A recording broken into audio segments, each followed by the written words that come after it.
Antisocial follows a bunch of friends on New Year's Eve.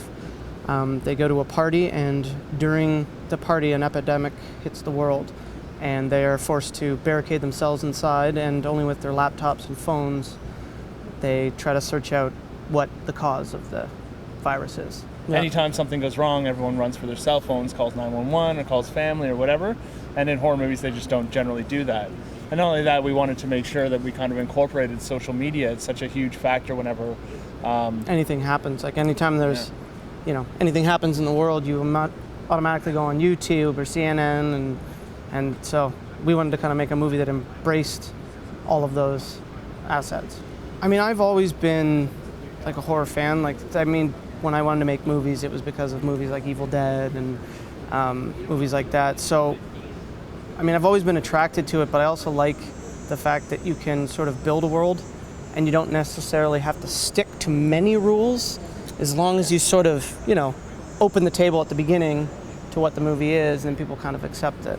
Yeah, it's fun to kind of go into places where normal people don't ever get to go, and put them in situations that they don't usually deal with, right? It's different where there's a drama where you're always trying to make people relate to, really feel the characters and relate to them. That's something that we really want to do in this film as well, which I think it does make a good horror movie, is building your characters into something that you can relate to and feel comfortable with, and then putting them into a situation that kind of takes it out of everywhere.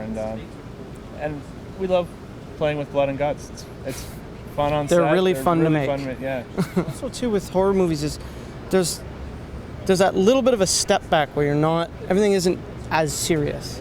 You know what I mean? When people start lopping each other's heads off or zombies start running around, you're almost like you take a step back. So I think you can be more critical.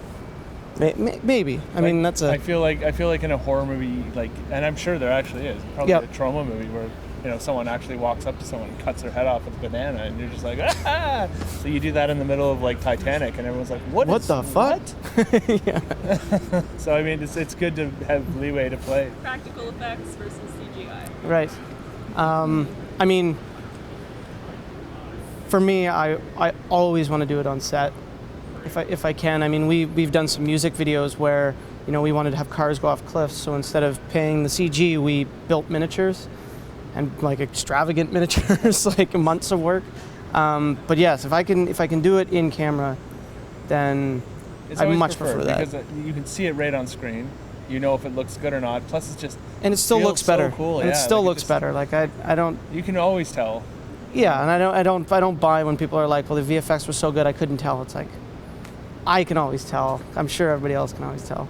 But we did have a mix on this one. Yeah, there was a mix on this, because obviously there's some stuff that you just can't do, or that 100%. Budget isn't going to let you do. So it's always, we turn to visual effects when we have to. When we made this, we were excited to hopefully get into the festivals that we wanted to get into and spend time touring the movie. And it's things have just been moving so fast that we've been going from interviews like this back to the hotel room because we're working on a new movie. So we're literally doing this and going and writing. So hopefully we make a couple more, but yeah, this was our big one when we were writing the film, just because we've been here before and we loved it so much, and Mitch Davis and Montreal were so good to us that we just wanted to make sure that we it was just our goal. We were like, let's write this, let's make this an awesome movie, and let's get it done for Fantasia. So it was that was the goal. Part of the reason why the movies got done so quick. We shot it in January and it's already premiering at Cannes in May. So the turnaround. We've never finished a film so quick. Because me and Chad, in Black Fawn Films, we're gonna piggyback. So not literally. Not literally. Although sometimes, but we're not that good at it. So the next one, Chad is gonna direct, and then I'll direct, and we're gonna go back and forth. So we're writing something right now that Chad will be at the helm, and there's been a few little talks about maybe a sequel. So we're keeping it open.